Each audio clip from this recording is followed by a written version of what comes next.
And finally, let's have round three. Now, a few things I wanted to share and show. As suggested in the earlier video, you shouldn't have, like in most scenarios, you should not have any troops on your wall.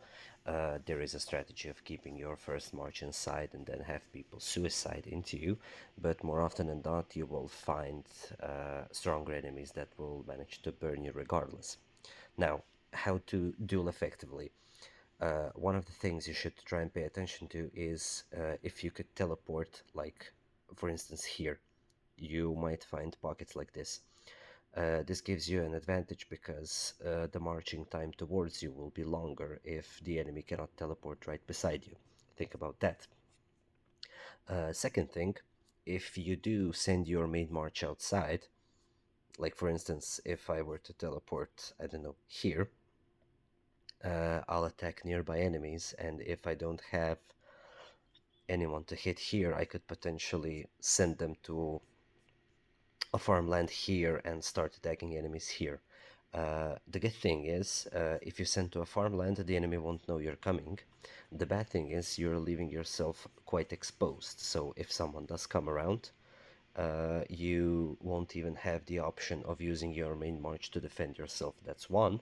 And two, if your main march gets defeated, marching back is gonna take a substantial amount of time.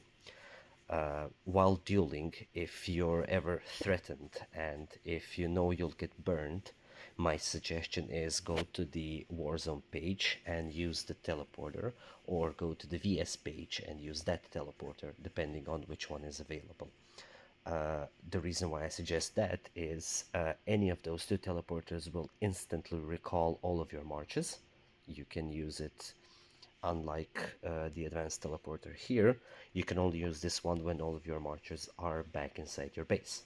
The Warzone and VS teleporter do not have this restriction, so basically you can teleport in, jump a few people. If you watched my first tutorial on how to zero someone effectively, you could be done with it in about 20 seconds, and if you manage to sneak your way inside a little pocket with friendlies or torched bases around, uh, you might have a situation where your main march engages the enemy.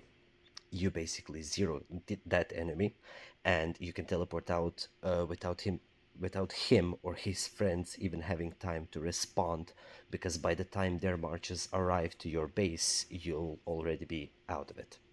That's one. That's one very important thing to note.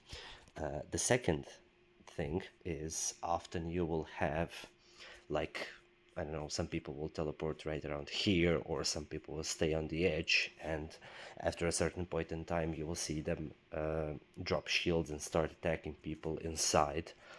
So basically they'll send a 5-6 minute march into the base onto an enemy, and just use continuous marching to hopefully knock a few players out. Now that's a viable strategy if people aren't paying attention, but the thing to consider is if they're here and they don't have a shield, you can go there and you can attack them. So paying attention to bases like this, you can see his march is outside. You just follow that march, or you follow this march. You see where the troops are, and based on that you can decide on who you want to attack.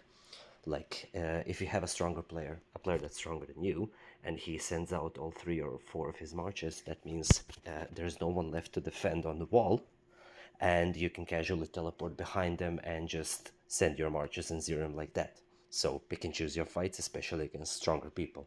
That's very important. On the flip side, you can also use the same strategy, like you can teleport, I don't know, somewhere out of sight. You send your march to a mine so no one knows where you're coming from, and then you just start zeroing people. The good thing about zeroing someone is that all of their marches are instantly recalled, which is very important because you could save someone's base just by paying a little bit more attention. So if you zero someone who has his march outside, like the guys I mentioned here earlier, if there's a guy here that has his main march attacking friendlies here, you go over here, you zero his ass, and then he can't be doing what he was doing here. you potentially saved someone from being force relocated. So it's really a matter of paying close attention to the battlefield, doing your very best to position yourself. Like, your march time is long, and so is theirs. So also always try to look for any mines on the map. Like, if the enemy is situated next to this mine, you can send it here. But if the enemy is situated like here, you could send it here, you could send it here, depending on the angle, or you can even send it, I don't know, here. And then your march would basically go across their map. And when your across their base. And when your march is on top of their base, then you start your attack. Then the attack animation is the shortest, and you can zero them the fastest. That's pretty much all there is to it. Be smart, take advantage of folks sending out all of their marches. Uh, Try to make sure to always be somewhat aware of your situation, and if it gets a bit too tight, make sure to use those teleporters, go out, regroup, and then get back in.